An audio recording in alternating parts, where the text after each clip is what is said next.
The first light of dawn was a pale, watery gray that did little to chase away the chill.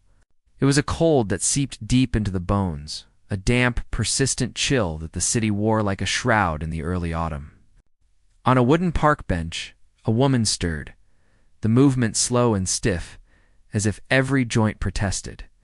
Eleanor was 75, and her body was a ledger of aches and pains, each one a reminder of a long life lived and a harder one being endured now.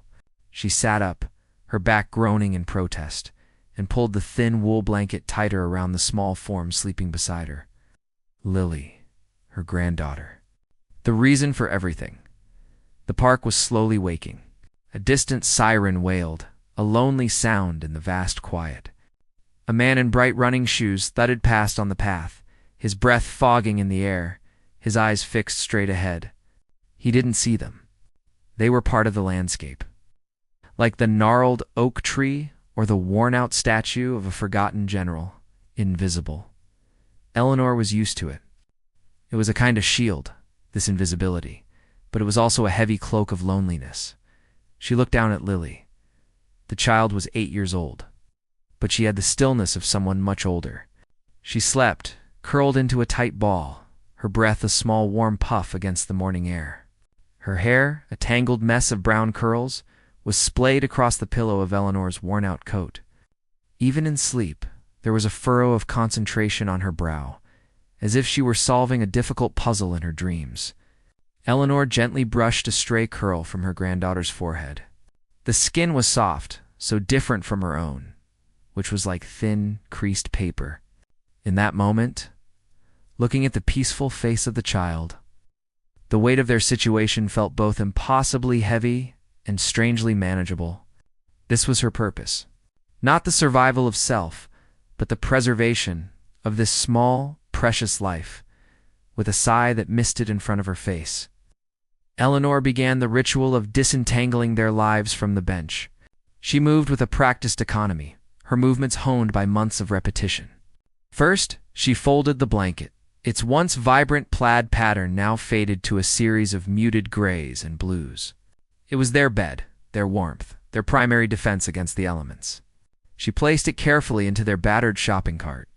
The cart was their world on wheels. Its front wheel was wobbly and squeaked a constant, high-pitched complaint, a sound that had become the soundtrack to their days. Inside the cart was the sum of their possessions. 2 changes of clothes, each washed and worn until the fibers were thin and soft. A half-empty bottle of water. A small, dented pot they'd used to warm soup over a trash can fire once. A memory that still made Eleanor's heart race with fear and a strange, desperate pride. And then, wrapped carefully in a soft flannel cloth, was her most treasured item. A photograph, the edges curled and yellowed with age. It showed a younger woman, her head thrown back in laughter, her mouth open as if she were in the middle of a powerful song. Her daughter. Lily's mother. Eleanor's throat tightened every time she looked at it. She quickly tucked it deeper into the folds of the cloth, as if the memory itself was too painful to be exposed to the cold light of day. Lily began to stir, her small body stretching. She didn't jump up like other children might. Her eyes fluttered open, and she blinked slowly, taking in her surroundings with a quiet acceptance that broke Eleanor's heart a little more each morning. "Good morning, Grandma," she whispered, her voice husky with sleep. "Good morning, my little sparrow," Eleanor replied, her own voice softer than she intended. She handed Lily a small packaged pastry she'd managed to get the day before from a kind bakery worker who had been closing up. It was stale, but it was food. Lily took it without complaint, nibbling at the dry corners with a focus that made it seem like the most delicious treat in the world. They sat in silence for a while, the only sounds the distant city traffic and the rustle of leaves in the wind. Eleanor watched the pigeons pecking at the ground nearby, and Lily watched the pigeons too. It was a small, shared moment of peace before the day's struggle began. "Are we going to the place with the orange juice today?" Lily asked. Her small voice clear in the morning air, Eleanor knew she meant the church on the corner of 5th and Main. They served a hot breakfast on weekdays. The line was long, and the food was basic, but the orange juice was real, not powdered, and Lily loved it. "Yes, Sparrow," Eleanor said, "but we have to get going if we want a good spot in line." The process of getting ready was a series of small, careful tasks. Eleanor pulled a comb from her pocket and gently worked through the tangles in Lily's hair. The child winced but didn't cry. Then, Eleanor quickly ran the comb through her own thin, white hair. They used the public restroom in the park to splash cold water on their faces, the shock of it a jarring but effective way to wake up. Eleanor looked at her reflection in the spotted, grimy mirror. A stranger looked back at her, a woman with tired, sunken eyes and a face etched with lines of worry. She looked away quickly. There was no point in dwelling on what she had become. The only thing that mattered was what she had to do. She grabbed the handle of the shopping cart. The familiar squeak of the wheel, a signal to Lily that their journey was beginning. The child hopped off the bench and took her place beside her grandmother, her small hand automatically finding Eleanor's. Her hand was warm and small, a perfect fit in Eleanor's own wrinkled, calloused palm. This simple connection was their anchor in a world that had long since unmoored them. They walked out of the park and onto the bustling sidewalk. The city was fully awake now. A river of people flowed past them, all with somewhere to be, someone to meet, a purpose that drove them forward. A woman in a sharp business suit, talking on her phone, glanced at them. Her expression, a fleeting mix of pity and disgust, before she looked away, her pace quickening. A young couple, laughing and holding hands, stepped around them as if they were a puddle in the path. Eleanor held her head high. She would not let them see her shame. She would not let them see her break. But inside, each averted glance felt like a small, sharp prick. Lily, however, seemed to have a different perspective. She didn't seem to notice the stares or the deliberate avoidance. Her head was up, her eyes wide, taking in the world with a quiet curiosity. She pointed to a dog wearing a tiny red sweater. "Look, Grandma. He's fancy." She marveled at the tall buildings that scraped the sky. In her eyes, the city was not a place of indifference, but a place of wonder. Eleanor squeezed her hand, grateful for the child's ability to find light in the shadows. Their walk was a slow, meandering journey of survival. They knew which trash cans to check for empty bottles they could turn in for a few cents. They knew which doorways offered the most shelter from a sudden gust of wind. They knew the faces of the others who lived on the streets, a silent community of souls bound by a shared misfortune. They exchanged nods, sometimes a quiet word, a recognition of their shared reality as they turned the corner onto 5th Street. The line was already forming outside the church. It was a quiet, orderly line of people, each with their own story of loss and struggle. An old man leaning on a cane, a young mother with a baby strapped to her chest, a teenager with hollow eyes and a hood pulled low. They stood together, yet each was alone in their own private world of need. Eleanor and Lily took their place at the back of the line. The wait was long. The minutes stretched into an hour. Lily grew restless, her small hand fidgeting in Eleanor's. To distract her, Eleanor began to hum. It was an old tune, a fragment of a melody from a time long past, a time of warmth and music. She didn't know where it came from. Perhaps a song her own mother used to sing. It was a low, soft hum, a vibration in her chest that felt comforting. Lily leaned against her, her head resting on Eleanor's hip. The humming seemed to calm her. She closed her eyes, a small smile playing on her lips. For a moment, they were just a grandmother and granddaughter, sharing a quiet moment. The line, the hunger, the cold, it all faded away, replaced by the simple, powerful connection between them. They were a small, fragile unit, but they were whole. Finally, the doors of the church opened, and the line began to move forward. Inside, they were given a tray with a scoop of scrambled eggs, 2 pieces of toast, and a small cup of that precious orange juice. They found a small table in the corner and sat down. They ate in silence, the food simple but nourishing, a small fire in their bellies to fight off the morning's chill. Lily drank her orange juice in small, careful sips, savoring every drop, her eyes closed in concentration. Watching her, Eleanor felt a surge of love so powerful it almost brought tears to her eyes. This was it. This was the reason. This small, happy moment was worth all the hardship, After breakfast, they began the long walk back to their park. The sun was higher in the sky now, but it offered little warmth. A cold wind had picked up, whipping down the streets and finding its way through the thin layers of their clothing. Lily shivered, and Eleanor pulled her closer, wrapping an arm around her small shoulders. The sky, which had been a pale gray, was now darkening to a deep, angry slate. The air felt heavy, charged with the promise of a storm. Eleanor's heart began to beat a little faster. A storm on the streets was a dangerous thing. It meant finding shelter, and good shelter was hard to come by. They couldn't stay in the park. They would be soaked and frozen within minutes. They needed to find a place, a dry place, and fast. She scanned the streets, her eyes searching for an awning and abandoned doorway. Anything that could offer them refuge from the coming rain. The squeak of the shopping cart wheels seemed to grow louder, more frantic, echoing the rising panic in her chest. The first drop of rain, cold and heavy, landed on Eleanor's cheek. Then another, and another. The city around them erupted in a flurry of opened umbrellas and hurried steps. But for Eleanor and Lily, there was no umbrella, no hurried step to a warm, dry home. There was only the search. A desperate search for a small patch of dryness in a world that was about to become very, very wet. Asterisk, the first drop of rain was a cold shock on Eleanor's cheek, a sudden, sharp warning. Then came another and another, until the sky seemed to open up, unleashing a solid wall of water. The city around them transformed in an instant. People who had been strolling leisurely now broke into a run, their faces hidden under a sudden bloom of black and colorful umbrellas. The sound of the downpour was a deafening roar on the pavement, constant hissing rush that drowned out the city's usual noise. For Eleanor and Lily, there was no umbrella, no hurried dash to a warm car. There was only the brutal, soaking reality of the storm. Panic, cold and sharp, clawed at Eleanor's chest. She grabbed the handle of the squeaking cart with one hand and Lily's small, cold hand with the other, pulling her into a frantic trot.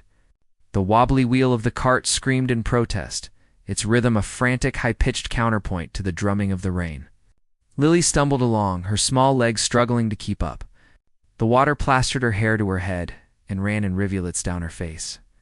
She didn't cry, but Eleanor could feel the small tremors running through her granddaughter's body.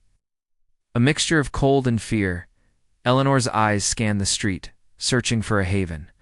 A crowded coffee shop awning was no good. They would be shooed away in minutes. The doorway of a busy apartment building was out of the question.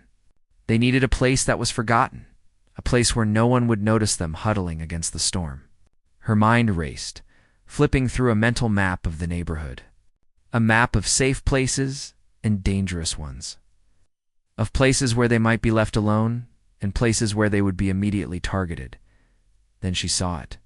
Halfway down the block, set back from the street a little, was the ghost of a building. It was an old theater, its grand name faded on the marquee to a few peeling letters. The posters in the display cases were sun-bleached and tattered, featuring smiling faces from a decade ago. The heavy wooden doors were boarded up with sheets of plywood, but a wide, sturdy awning stretched out over the sidewalk, a deep, dark space of shadow that promised at least a temporary escape from the downpour. It was perfect. It was forgotten. "Come on, Sparrow," Eleanor urged, her voice tight with urgency. "Almost there. Act." They pushed their way through the rivers, forming in the gutters, the cart's wheels sloshing through the grimy water. They stumbled under the theater's awning, and the roar of the rain softened to a steady drumming just a few feet away. The air under the awning was damp and smelled of wet concrete and old dust, but it was a sanctuary. They were out of the worst of it. Eleanor quickly pulled the thin wool blanket from the cart and wrapped it around Lily's shivering shoulders.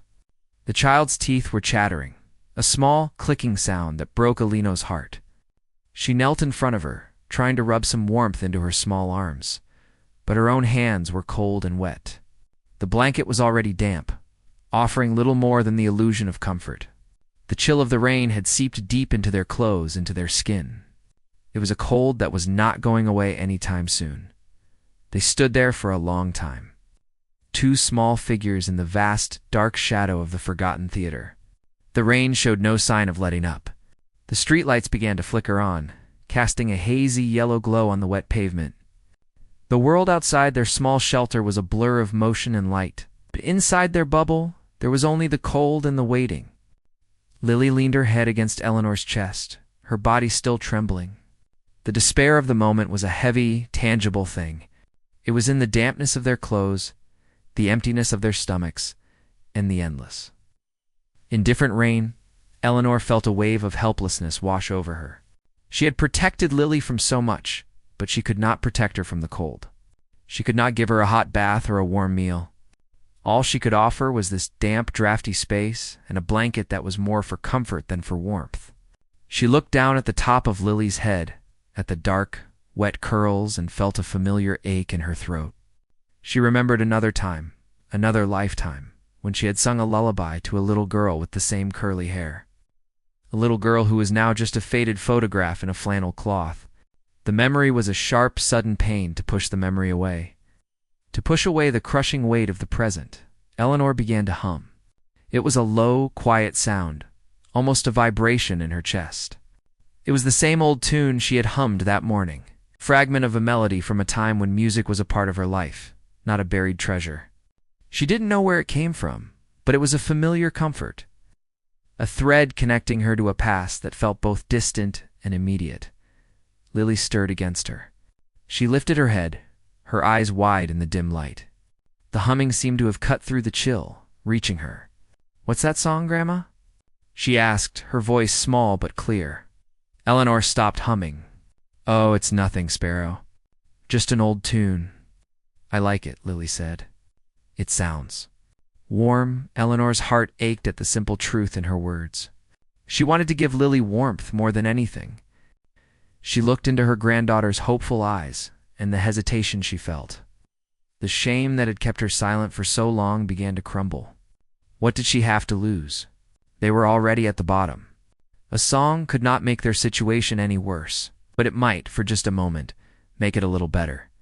She took a small breath, the cold air sharp in her lungs. She closed her eyes, trying to remember the words. They came back to her slowly, like friends she had not seen in a very long time.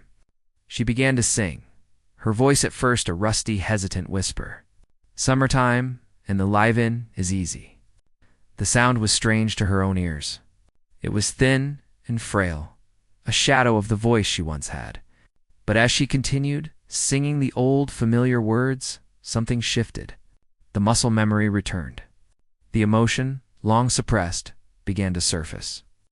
Her voice grew a little stronger, a little steadier, filling the small dark space under the awning.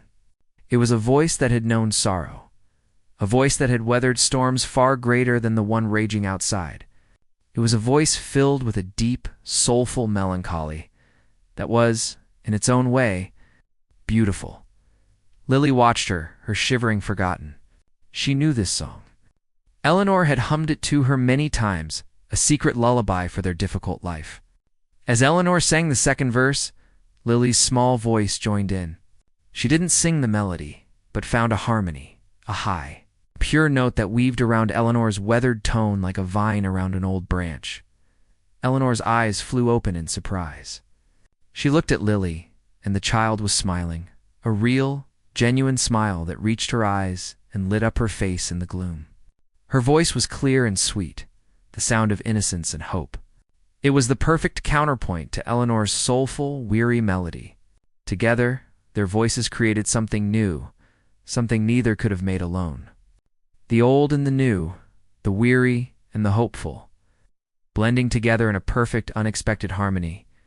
The world outside their awning seemed to fade away. The drumming of the rain became a gentle percussion. The hiss of the tires on the wet street became a soft brush. The cold was still there, but it no longer mattered. In that moment, they were not homeless. They were not cold and hungry and alone. They were a grandmother and her granddaughter, sharing a song. They were creating a small pocket of beauty in a world that had shown them so little. Eleanor sang with more confidence now. Pouring all the love she had for this child into the melody, she sang of the fish jumping and the cotton being high.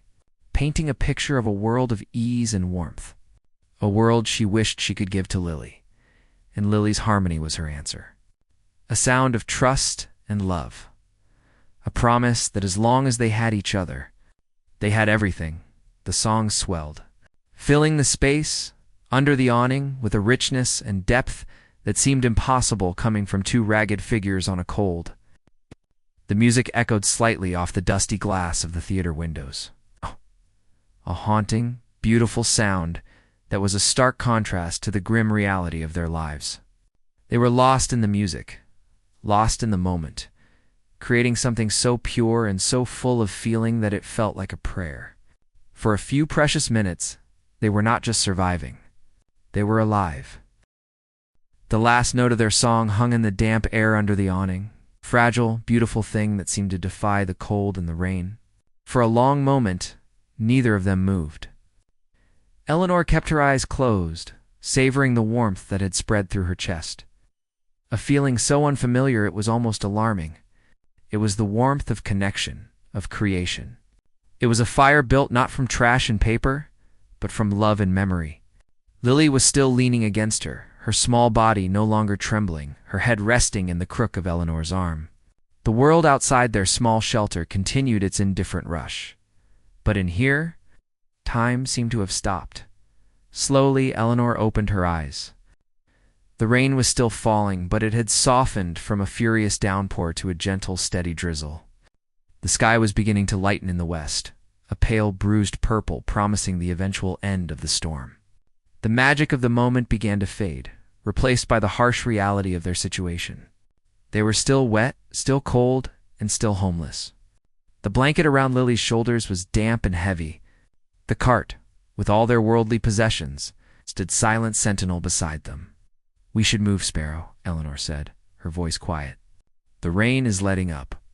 Lily lifted her head, her eyes clear and bright in the dim light. She didn't ask where they were going. She simply nodded, a small, trusting gesture that both strengthened and broke Eleanor's heart. The song had changed something between them. It had added a new layer to their bond, a shared secret that was more precious than anything they owned. As Eleanor folded the damp blanket and placed it back in the cart, she felt a little less like a victim of circumstance and a little more like the guardian of a rare and beautiful treasure. That treasure was Lily, and the music they made together. They stepped out from under the awning. The air was fresh and clean, scrubbed by the storm. Puddles shimmered on the sidewalk, reflecting the neon signs of the city in distorted watercolor blurs. The squeak of their cartwheel was the only sound they made as they joined the few other people venturing back out onto the streets. The city felt different, washed new. Eleanor found herself noticing things she usually didn't. The way a single, perfect red leaf was caught in a spiderweb on a park fence. The reflection of the moon in a large puddle, looking like a silver coin at the bottom of a well. It was as if the song had opened her eyes, not just to her own sorrow, but to the small, persistent beauties that still existed in the world around them. They walked for a long time. With no particular destination in mind, their goal was simply to keep moving, to stay warm, and to wait for the night to pass. The evening deepened, and the air grew colder again. The dampness in their clothes was a constant, chilling presence. Eleanor knew they couldn't stay outside all night. The post-rain chill was a sneaky, dangerous thing. They needed shelter, a place where they could be out of the wind. She made a decision. "Let's go down to the station," she said. "It will be warm there." The station was a few blocks away. It was a large, bustling hub where several subway lines intersected. It was a place of perpetual motion, a good place to be invisible. They descended the concrete steps, leaving the quiet, wet streets behind them. The change was immediate. A wave of warm, thick air hit them, carrying the smell of damp wool, popcorn, and the metallic temps of the trains. The noise was a physical force, a chaotic symphony of screeching brakes. Recorded announcements, in the ceaseless, rumbling roar of hundreds of conversations all happening at once, they were swept into the river of humanity. People rushed past them, their faces tired and determined, their minds on their destinations. A man in a suit, shouting into his phone, bumped into Eleanor's cart without a word of apology. A group of teenagers, their laughter echoing off the tiled walls, jostled past Lily. Eleanor tightened her grip on her granddaughter's hand, pulling her close. Here, in the bowels of the city, they were more invisible than ever. They were just two more obstacles in the frantic flow of the crowd. Eleanor navigated them through the throng, her practiced eyes finding the path of least resistance. She led them to a less crowded area, a wide expanse of polished concrete floor near a bank of unused ticket machines. It was away from the main thoroughfare, but still in the open. They couldn't sit on the floor. It was too dirty and too exposed, so they stood, leaning against the cold tile wall, their cart parked beside them. They became part of the scenery, like the old advertisements for long-gone products that were peeling from the walls. Lily stood quietly for a while, her head leaning against Eleanor's coat, watching the endless parade of people. The station was a strange, fascinating world for her. She watched a woman struggle with a crying baby, a street musician playing a mournful tune on a saxophone, a couple sharing a secret smile. She was an observer, a small island of stillness in a sea of motion. After a while, the novelty wore off. The weariness of the day began to settle back in. Lily shifted her weight from one foot to the other. She started to hum, so quietly that at first Eleanor thought she was just imagining it. It was their song, the melody from under the awning. It was a sound meant only for her, private comfort in this overwhelming public space. "Hush now, little one," Eleanor whispered, glancing around nervously. The last thing she wanted was to draw attention to themselves. Attention could be dangerous. It could lead to being told to move on, or worse, to unwanted questions from the police. But Lily didn't hush. She seemed to be lost in the melody. Her humming grew a little louder, and then she began to sing the words in a soft, clear voice. Summertime in the live-in is easy. Eleanor's heart leaped into her throat. Panic flared in her chest. She looked around, expecting to see annoyed faces, to hear someone yell at them to be quiet. But no one seemed to notice. The girl's voice was too small, too delicate to cut through the station's din. It was a secret sound in a noisy world. Lily sang on, her eyes closed, her face peaceful. She wasn't performing for anyone. She was singing for herself, for her grandmother, for the memory of their shared moment of beauty. And as Eleanor watched her, a wave of something powerful washed over her. It wasn't panic this time. It was pride. It was a fierce, protective love. She saw the courage in this small child, the ability to find a song in the middle of all this noise and chaos. Who was she to silence that? Who was she to let shame snuff out this small, pure flame of hope? The fear of judgment, the instinct to hide and be invisible, had ruled her life for so long. It had kept them safe, but it had also kept them in a prison of their own making. Looking at Lily's innocent, upturned face, Eleanor felt the walls of that prison begin to crack. She took a deep breath. The decision was made in a single heartbeat. She let go of the cart's handle and slowly, carefully, lowered herself to the floor, settling cross-legged on the cold concrete. It was an act of surrender and an act of defiance. Lily opened her eyes, surprised to see her grandmother on the ground. She stopped singing, a questioning look on her face. Eleanor smiled, a real, genuine smile that reached her tired eyes. She reached out and took Lily's hand. "Don't stop, Sparrow," she said, her voice steady and clear. "Sing with me." And then Eleanor began to sing. Her voice, no longer a rusty whisper, filled the space around them. It was not loud, but it had a quality that made it distinct.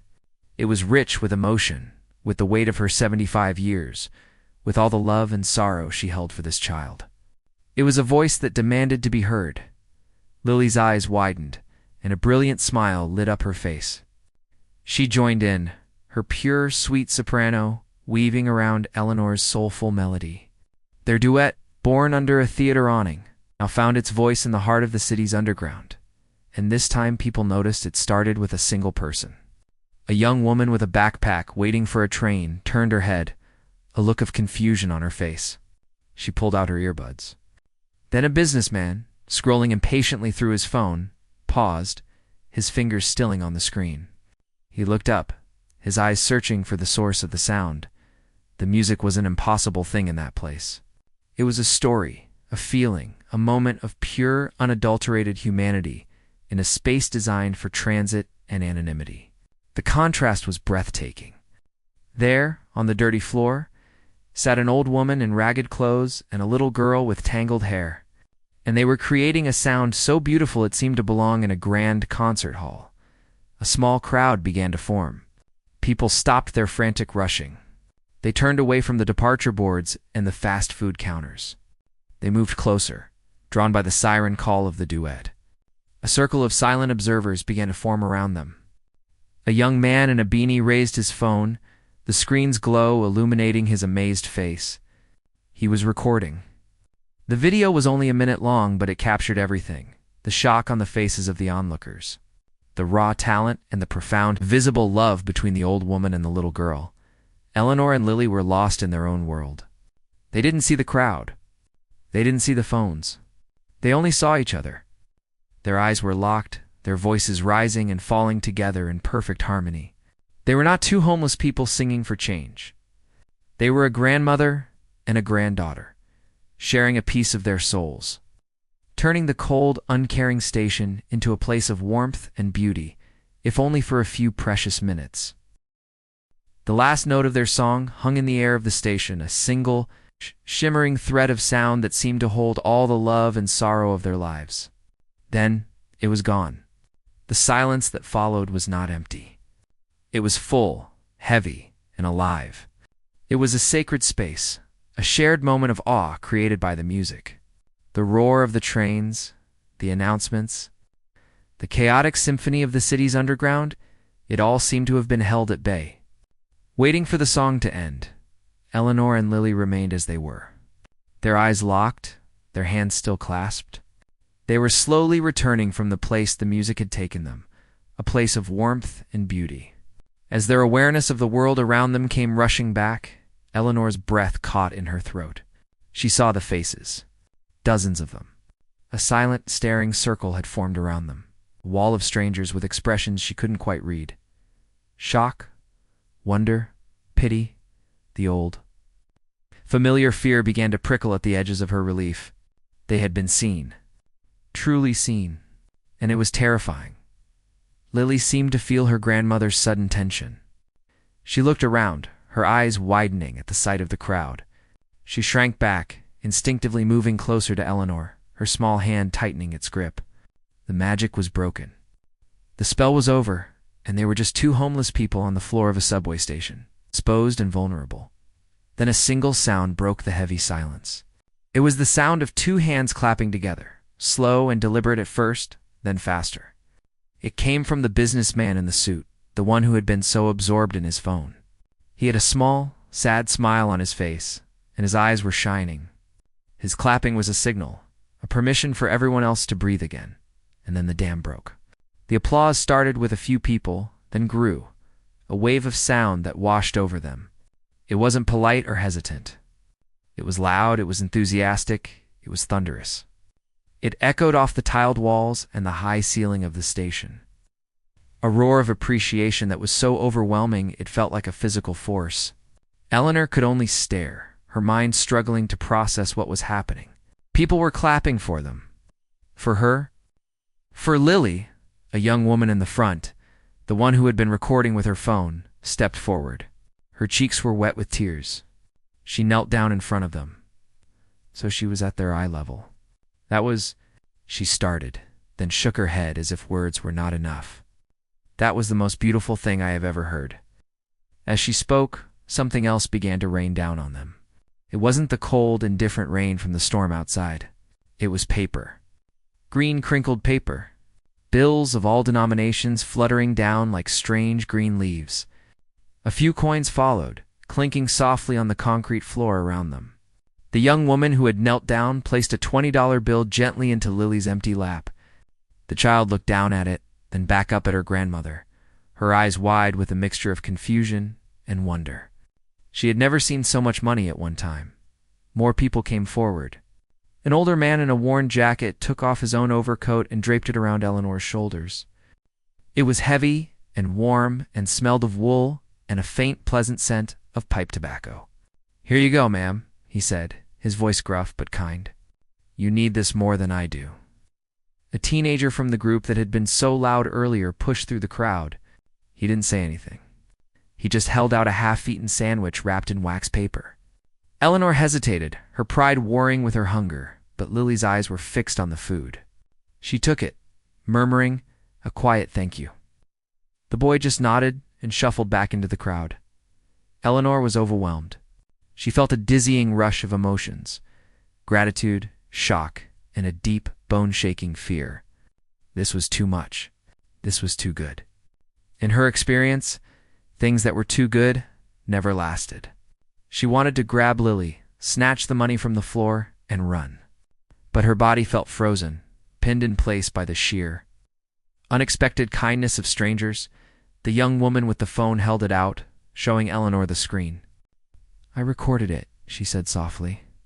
"I hope you don't mind." On the small glowing screen, Eleanor saw herself and Lily.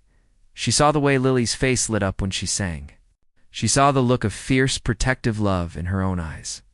It was a beautiful, haunting image, a portrait of a love that transcended their circumstances.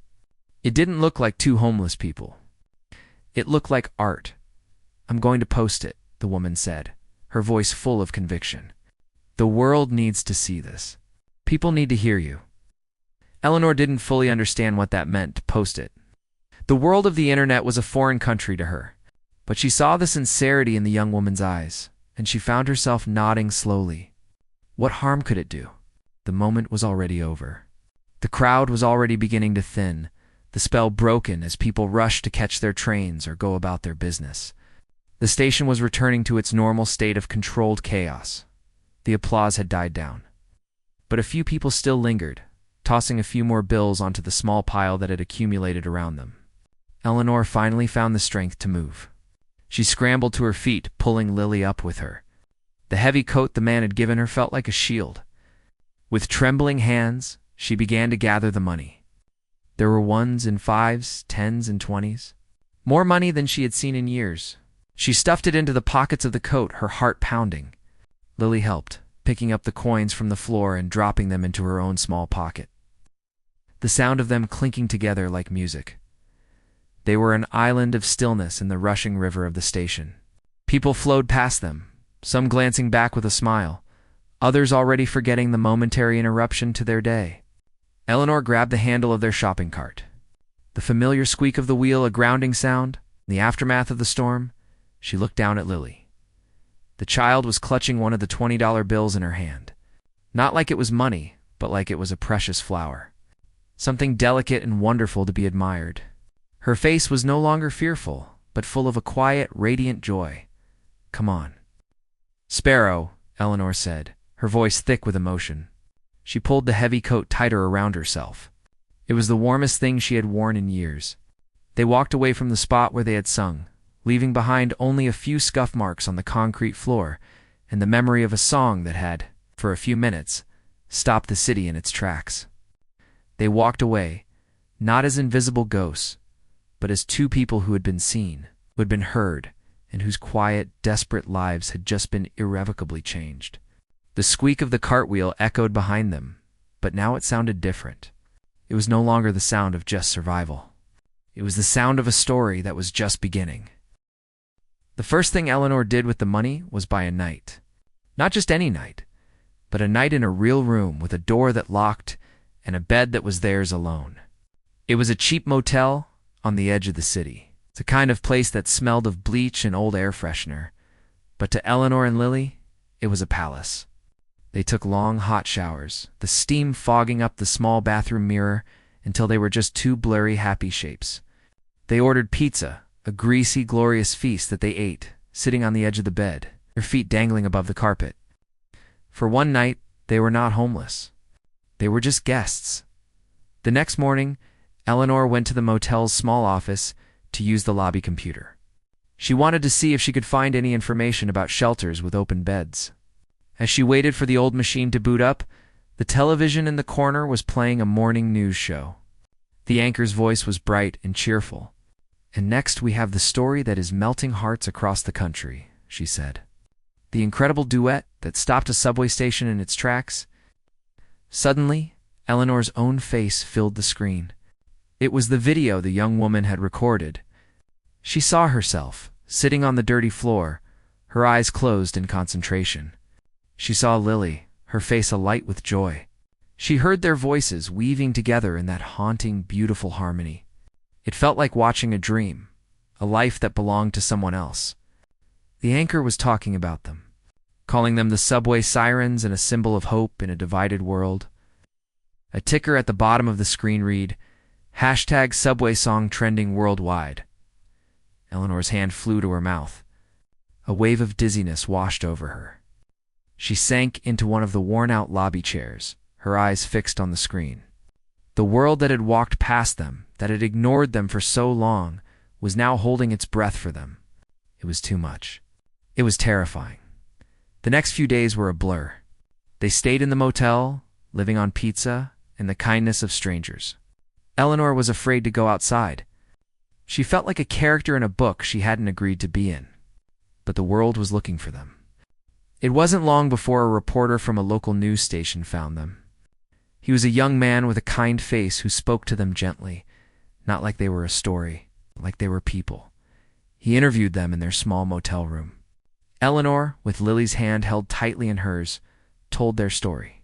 She talked about losing her daughter, about the series of misfortunes that led them to the streets. She talked about the daily struggle, the cold, the hunger. But mostly, she talked about Lily. She talked about her granddaughter's resilience, her quiet wisdom, and the joy she found in the smallest things. As she spoke, Lily sat beside her, drawing pictures on a notepad the reporter had brought her, a small, calm presence in the middle of the storm. The interview aired that night. The response was immediate and overwhelming. The news station's phone lines were flooded with people wanting to help. A website was set up to accept donations, and the numbers climbed faster than anyone could have imagined. But it wasn't just money. It was offers of all kinds. A retired music producer, his own eyes glistening as he watched the interview, called the station. He was so moved by their story and their talent that he set up a special trust fund for Lily, ensuring she would have money for her education and for anything she might need to pursue her gift for music. A local community center, seeing the story, offered Lily a full scholarship to their youth music program, with private lessons on any instrument she wanted to choose. But the most life-changing offer came from an ordinary family. A couple with 2 young children of their own saw the story and felt a connection. They had a small, self-contained guest house behind their own home, a space they used for visiting family. They called the news station and made an offer. They wanted Eleanor and Lily to come and live there, free, for as long as they needed. It wasn't charity, they said. It was an opportunity to share their home and their lives with 2 people who had touched their hearts. A month later, Eleanor stood in the doorway of their new home. It was a small, simple space, but it was clean and bright. It had a small kitchen with a real stove, a soft couch, and 2 beds with warm quilts. The window looked out onto a small, green backyard where the family's children were playing. For the first time in a very long time, Eleanor felt a sense of peace settle over her. A feeling so deep and profound, it almost brought her to her knees. That evening, as the sun set, painting the sky in shades of orange and pink, Lily came and stood beside her at the window. "Grandma," she said, her voice soft, "can we sing our song?" Eleanor looked down at her granddaughter, at her clear, bright eyes full of hope and happiness. She smiled, a true, easy smile that came from a place of deep contentment. She nodded. "Yes, Sparrow. Let's sing." They didn't sit on the floor. They sat together on the soft couch. Eleanor put her arm around Lily, and the child leaned her head against her shoulder. Eleanor began to sing, her voice no longer rusty or frail, but filled with a quiet, steady strength. Lily joined in, her soprano as clear and pure as a bell. Their duet filled the small room, a melody of survival and love. It was the same song they had sung under the theater awning, the same song they had sung in the bustling subway station. But it was different now. It was no longer a performance for strangers or a plea for help. It was simply the sound of their life, a song of home. It was a new harmony, a beautiful, hopeful tune that spoke of a future where they would never have to be cold or alone again.